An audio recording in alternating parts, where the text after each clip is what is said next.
Le 7 mars 1936, peu après l'aube, 19 bataillons d'infanterie allemands pénètrent en Rhénanie pour réoccuper militairement la région, ce qui est une violation directe du traité de Versailles, qui avait imposé la démilitarisation de la frontière du Rhin avec la France. Ils atteignent le Rhin à 11 h, puis 3 bataillons passent sur la rive ouest et entrent dans Düsseldorf et Cologne. En France, c'est la crise. La Wehrmacht est sur le Rhin. 20 ans après Verdun, les villes françaises sont à nouveau à portée des canons allemands. Face aux 30 000 soldats allemands mobilisés pour l'opération, la France a une occasion unique d'arrêter Hitler. Forte de la victoire de 1918, la France dispose de la meilleure armée du monde. Avec 500 000 hommes, des milliers de pièces d'artillerie et de chars, la France dispose de la plus grande force militaire d'Europe. Auréolée du prestige de la victoire, l'infanterie française a la réputation d'être la reine des champs de bataille. Et puis cette fois, la menace allemande apparaît claire comme le jour. Après avoir lancé une politique de réarmement dès son arrivée au pouvoir en 1933, après la nuit des longs couteaux, après l'incendie du Reichstag, le danger incarné par le Führer se concrétise. Alors, cette fois c'est sûr, la France va intervenir, tuer dans l'œuf la politique expansionniste d'Hitler et arrêter la menace brune de l'Allemagne, infliger un camouflet au Führer et peut-être même le discréditer définitivement dans son pays. Et les jours passent, et rien ne se passe. Une note de protestation est envoyée ici, une condamnation est entendue là, puis d'autres jours passent, et puis plus rien. À partir de là, plus rien n'arrêtera l'Allemagne nazie. S'ensuivent l'Anschluss de l'Autriche, l'annexion des Sudètes, le démantèlement de la Tchécoslovaquie. Et puis enfin, une chose en entraînant une autre, le 1er septembre 1939, la Wehrmacht déclenche la Seconde Guerre mondiale en agressant la Pologne. Moins d'un an plus tard, la croix gammée flottera sur Paris, et la France plongera dans une longue nuit qui durera 4 ans. Aïe aïe aïe, c'est pas bon du tout ce qui vient de se passer. Il s'agit d'un tournant décisif dans la marche à la Seconde Guerre mondiale. Le Führer a fait tapis et a remporté une première manche en constatant que rien ne s'était opposé en face de lui. Ça va renforcer sa crédibilité en interne parce qu'il vient d'effacer une des clauses les plus vexantes du traité de Versailles pour la population allemande et ça va lui permettre à partir de là d'entamer une politique expansionniste de plus en plus audacieuse jusqu'au 1er septembre 1939 où il va agresser la Pologne. Alors quelles sont les conséquences directes de cette réoccupation? Pour la France, il s'agit d'un fiasco diplomatique. Elle y laisse ainsi une partie de sa crédibilité internationale et le système d'alliance qu'elle avait patiemment tissé après la Première Guerre mondiale commence à se déliter. C'est en effet le premier clou dans le cercueil de la Petite Entente, l'alliance entre la Tchécoslovaquie, la Yougoslavie, la Roumanie et la France, pour créer un cordon sanitaire autour de l'Allemagne. Incapable de résister aux exigences allemandes à partir de 1936, elle disparaît définitivement en septembre 1938 lorsque la France et le Royaume-Uni laissent tomber la Tchécoslovaquie, durant la crise des Sudètes. Au cours de l'été 1936, la Belgique, qui avait signé un accord militaire avec la France, revient à une politique de stricte neutralité. Plus de coopération militaire entre les Belges et les Français, ce qui en 1940 aura des conséquences catastrophiques lorsque la Wehrmacht envahira le plat pays. Seul point positif, cette crise est un signal d'alarme pour les dirigeants français, qui prennent conscience de la faiblesse du pays et de l'ampleur de la menace de l'Allemagne nazie.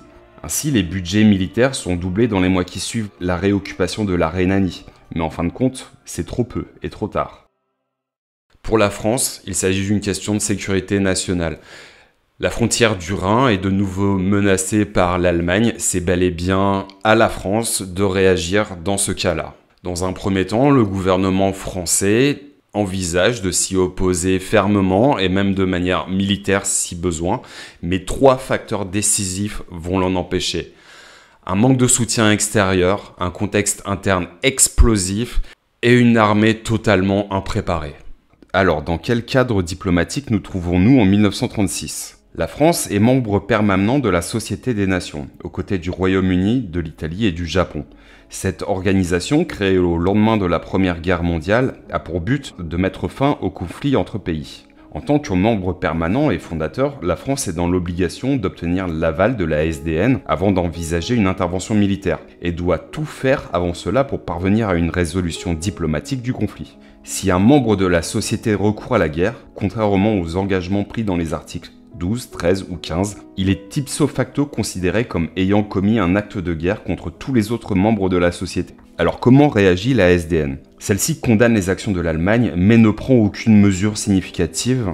Déjà discréditée par l'agression militaire de l'Éthiopie par l'Italie du Duce, la SDN n'a en effet pas la puissance pour appliquer concrètement et fermement son ambition d'être un arbitre international et doit se contenter d'envoyer une simple note de protestation. Passons à la diplomatie française. Après la Première Guerre mondiale, la France tente avant tout d'imposer un cordon sanitaire autour de l'Allemagne avec l'occupation de la Sarre, la démilitarisation de la Rhénanie et une série d'alliances connues sous le nom de Petite Entente, avec la Roumanie, la Tchécoslovaquie, la Yougoslavie, des traités d'assistance militaire avec la Pologne et la Belgique. Problème, la diplomatie française est en état de mort cérébrale depuis l'assassinat du vigoureux ministre des Affaires étrangères Louis Barthou, à l'occasion d'une visite du roi de Yougoslavie à Marseille en 1934. Le 2 mai 1935, la France signe un traité d'assistance mutuelle avec l'URSS. Il s'agit d'une tentative de normaliser les relations entre la France et les soviétiques, ce qui va avoir pour conséquence d'irriter la Pologne, qui rompt sa coopération militaire avec la France cette même année. Lorsque le Führer envoie ses troupes réoccuper la Rhénanie, le Royaume-Uni, allié de la France depuis la fin du 19e siècle, reste largement passif.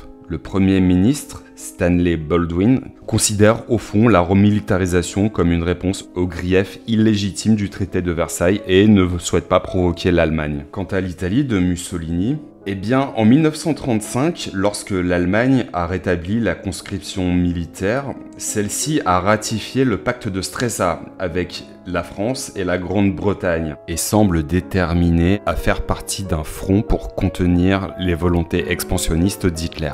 Problème, l'Italie de Mussolini est en plein divorce de la Société des Nations depuis le début de sa guerre d'agression contre l'Éthiopie en 1935 et est considérée à juste titre comme un paria, ce qui encouragera par la suite un rapprochement entre le Duce et le Führer pour rompre leur isolement diplomatique. Passons maintenant aux relations entre les deux principaux protagonistes de l'affaire. Tout au long des années 20, les diplomates franco-allemands tentent d'amorcer une politique de rapprochement et de renormalisation des relations entre les deux pays. Celle-ci aboutit notamment au traité de Locarno et à la volonté affirmée de chercher un esprit de coopération entre les deux nations voisines. L'arrivée au pouvoir des nazis en 1933 marque un coup d'arrêt à cette tentative de réconciliation. La France, consciente de la menace d'outre-Rhin, redouble d'efforts pour isoler l'Allemagne. Cependant, un courant de sympathie vis-à-vis du nouveau régime se développe via le comité France-Allemagne, une association française qui milite pour le rapprochement entre les deux pays de 1935 à 1939. Ce mouvement influent regroupe des associations d'anciens combattants comme les Croix de Feu, ainsi que des membres de l'extrême droite française qui souhaitent une coopération étroite entre les deux pays pour contrer la menace communiste. En fait, c'est vraiment dans les mois qui suivent la crise de la Rhénanie que le fossé politique, idéologique et culturel entre la France et l'Allemagne apparaît clairement. Face au Troisième Reich, un régime totalitaire et radicalement antisémite, une coalition des gauches, le Front populaire, dirigé par un juif, Léon Blum, est élu en France. Comme on vient de le voir, la France est globalement isolée, notamment du fait d'une absence de diplomatie vigoureuse et cohérente. Elle est donc seule pour agir, mais pour s'opposer vigoureusement à une autre nation, quitte à risquer un conflit armé, il vaut mieux avoir des appuis assez solides en interne, ce qui est très très loin d'être le cas en 1936. Intéressons-nous donc au contexte interne du pays au moment de faire face à la crise du Rhin. Et pour ça, on va remonter à la fin de la Première Guerre mondiale. 1,5 million de Français sont morts pendant la Première Guerre mondiale, auxquels on peut ajouter 3,4 millions de blessés, les fameuses gueules cassées. Nous sommes dans une nation où chaque famille est endeuillée et où les mutilés de guerre font partie du paysage quotidien. L'impact de cette saignée sur la démographie française est si violent que l'espérance de vie moyenne a diminué de 11 ans. Pour les hommes, elle est presque divisée par 2. Elle passe de 49 à 26 ans. Pire encore, ce sont les classes d'âge entre 20 et 35 ans qui sont les plus touchées. Ainsi, la guerre divise par 2 le nombre annuel de naissances en France, de 800 000 à 400 000. Plus d'1 million ne seront pas rattrapés. Cet effet de classe creuse va entailler durablement la pyramide des âges. Le vieillissement démographique s'accélère, faisant de la France le pays le plus vieux du monde en 1936. Ce massacre conduit à un profond rejet de la guerre en France. On se promet que la Grande Guerre était la der des der, et on jure plus jamais ça En 1928, Aristide Briand promeut la paix et encourage une politique internationale d'arbitrage et de limitation des armements. Cette même année, 63 pays signent le pacte Briand-Kellogg, renonçant définitivement à la guerre comme moyen de résoudre d'éventuels conflits d'intérêts entre nations. Et puis de toute façon, la guerre, a-t-on encore seulement les moyens de la mener? Le coût économique et financier du conflit a été considérable et constitue l'une des conditions de la Grande Dépression en France. À l'exception des industries qui ont servi l'effort de guerre, automobile, textile, chimie, aucun secteur d'activité n'a été épargné par les destructions. L'agriculture est réduite en 1919 à 40% de ses capacités de 1913 et l'industrie à 55%. Les régions industrielles du nord et de l'est sont dévastées et des centaines de villages ont purement et simplement disparu de la carte. Le coût de la reconstruction se situe à 17% du revenu national en 1921. Celle-ci ne s'achève qu'en 1927, juste à temps pour le deuxième tsunami économique, le krach boursier de 1929. Bon, en fait, la France n'a été touchée par cette crise mondiale que quelques années plus tard. Ces structures économiques ont permis d'amortir l'impact de la crise. Les petites et moyennes entreprises sont nombreuses. Les communautés agricoles sont encore autosuffisantes. Les relations commerciales avec l'étranger sont limitées. Et la législation douanière est protectionniste. Le franc est solide et la France dispose d'importantes réserves monétaires. Cependant, la production industrielle commence à décliner. D'une base de 100 en 1929, l'indice de la production industrielle tombe à 73 en 1932. En septembre 1931, l'Angleterre dévalue sa monnaie, suivie en 1934 par les États-Unis. Ces dévaluations gênent les producteurs français. Le franc apparaît surévalué. La fuite des capitaux reprend. Une politique déflationniste, menée à partir de 1932, s'aggrave à partir de 1935 par le gouvernement de Pierre Laval et entraîne une explosion du chômage. En 1935, 500 000 personnes se retrouvent sans emploi. Alors si du côté de l'économie ça va pas fort, mais alors que dire de la situation politique de la France entre deux guerres? C'est un bordel! Depuis la guerre franco-prussienne, la France est gouvernée par la Troisième République, un régime parlementaire marqué par l'instabilité. Ainsi, entre 1920 et 1936, 36 gouvernements se succèdent au pouvoir. Il y aurait quasiment un jeu à boire à faire ici. À chaque nouveau gouvernement, tu prends un shot. Ce qui est globalement assez dangereux pour la santé, je pense. Lorsque la crise économique frappe la France, elle agit comme un accélérateur de l'instabilité politique.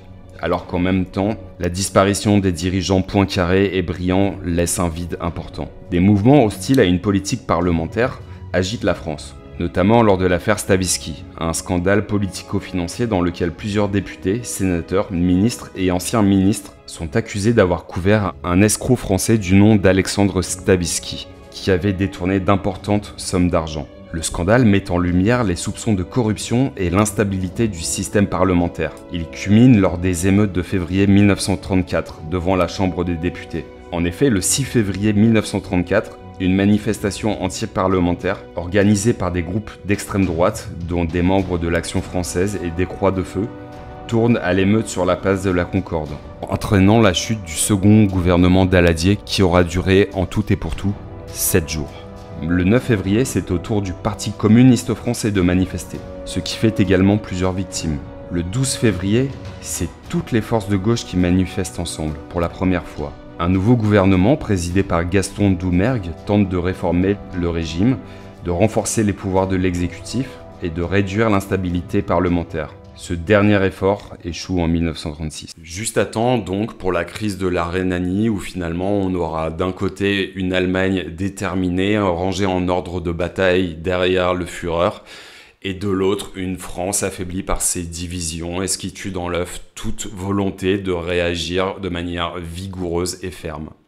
Mais tout de même, dans l'affaire, est-ce qu'on peut pas se dire qu'une simple démonstration de force de l'armée française sur le Rhin suffirait à effrayer Hitler suffisamment pour que celui-ci abandonne son projet de réoccuper militairement la Rhénanie? Après tout, l'armée française est bel et bien censée être la plus forte du monde depuis la fin de la Première Guerre mondiale, non? Penchons-nous sur l'état de l'armée française entre 1918 et 1936. L'armée française de l'entre-deux-guerres est impressionnante, du moins sur le papier. Comme indiqué au début de la vidéo, il s'agit de 500 000 hommes, de milliers de pièces d'artillerie et de chars d'assaut. La France possède virtuellement la plus grande force militaire d'Europe, mais elle est misérable vue de l'intérieur. Les difficultés économiques conduisent le gouvernement à rogner sur tous les budgets. Celui de l'armée est en première ligne. Le service militaire est réduit de 18 à 12 mois, alors que toute la doctrine militaire française repose justement sur le postulat d'une masse d'hommes homogène et compétente. André Beaupré, un jeune officier à l'époque, commente. Dans les casernes, l'armée vivote sur des moyens beaucoup trop faibles. L'armée survit, mais au rabais. Des effectifs squelettiques dévorés par les corvées et les gardes. Une instruction individuelle bâclée en 4 mois. Puis des hommes disponibles transformés en employés. L'armée a épuisé sa substance en flottant dans un costume trop grand pour elle. 88% des fonds militaires sont consacrés à la simple maintenance de l'armée. Faute de budget, plus de manœuvres. La pensée militaire se perd dans les bureaux et se déconnecte progressivement de la réalité du terrain. Citons Marc Bloch, qui a fait l'autopsie du désastre dans son immense livre L'étrange défaite. Jusqu'au bout, notre guerre aura été une guerre de vieux briscards ou d'hommes forts thématiques, englués dans les errements d'une histoire comprise à l'envers. Une guerre imprégnée de l'odeur de renfermé qu'exhale l'école, l'état-major, du temps de paix ou la caserne. L'armée devient le théâtre d'une guerre de clochers, où chacun tente par tous les moyens de défendre son petit pré carré. Citons à nouveau Marc Beaupré. Vis-à-vis des finances, défendre les acquis.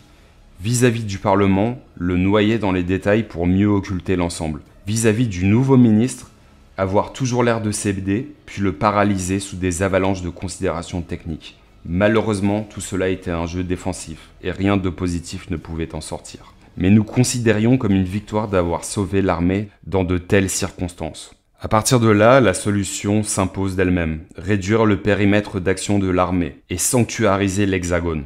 La ligne Maginot est érigée en 1929. La zone d'occupation rhénane est évacuée avec 5 ans d'avance, envoyant un premier signal de faiblesse au monde et ouvrant la voie à la réoccupation militaire de la frontière par l'Allemagne. En 1934, le budget militaire représente 22% de la dépense publique en Allemagne, contre 11% en France. Sachant que le PIB du Reich représente le double de celui de son voisin français. La République réinvestit en 1935, doublant le budget, mais le mal est déjà fait. Le dernier clou dans le cercueil est asséné par le service du renseignement militaire, ou le second bureau. Au début des années 30, le second bureau identifie parfaitement le danger apporté par la montée du nazisme en Allemagne. Les officiers du renseignement ont lu Mein Kampf, dans lequel l'anéantissement de la France est annoncé noir sur blanc. Si Hitler devient chancelier, l'Allemagne deviendra une immense caserne, prévient le général Renaudot, attaché militaire à Berlin en février 1932. Le second bureau intensifie alors ses activités, infiltre l'armée avec un agent comme Hans Thilo Schmidt, frère d'un général de division blindée. L'Abwehr avec le colonel von Vivremont, haut gradé anti-nazi, et la mystérieuse source L, un membre haut gradé de l'administration. Dès 1933, Renaudot annonce les prémices du réarmement repéré au sein de grandes entreprises comme IG Farben, Krupp et Rheinmetall. Rapidement, il prévient que l'Allemagne sera prête à faire la guerre au printemps 1938. Le département excelle dans la surveillance des installations militaires, du suivi des mouvements d'unité, l'analyse de la presse. Mais ce 7 mars 1936, le second bureau commet une énorme erreur d'appréciation. Il annonce 22 divisions au lieu des 7 qui s'installent en Rhénanie.